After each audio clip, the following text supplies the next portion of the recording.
आज गोटे इतिहास सृष्टि होती कहीं के भावी नी मुझे स्वप्न भावी नी दिने राउरकेला 4747 जन बस्ती बासिंदा को जमी पट्टा मिल।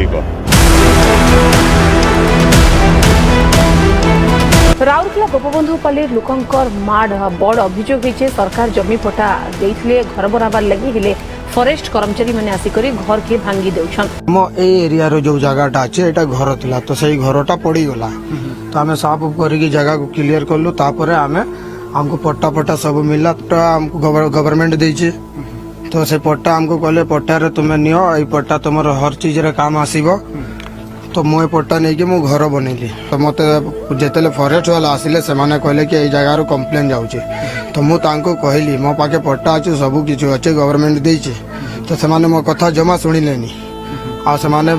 किछु भी मतलब मत आउ किछु कहले सीधा घर भांगीबार स्टार्ट करदेले घरटा बनी जाइतिला से माने भांगी चंती ड्राम ती जन दिया हिचे ना जमीन लागी सही पट्टाटा। अच्छा ए पट्टा देई करी हमर सब जगह जेते छ हमर हेई गला। अच्छा निजर हेई गला। और सेतुर हमर पैसा पुसी किछु लागे नहीं सेतुर हमें जमीन ते घर बनौ चाहे किछु भी करू सेटा हमर निजर हेई गला लेकिन सेंटी सेने कहितिले और हमर जगह थी हमें जदी घर बनौछु ना बाहर लोग ऑब्जेक्शन करूछु बनाबार के देबार नहीं। पहला दिन बनानु झगड़ा बड़ा टिके थाना पुलिस है सेकेंड दिन फॉरेस्ट वाला के कही देले 8 जन जाई करी से माने आसियर भांगी देले दीवार उठी जाइथिला।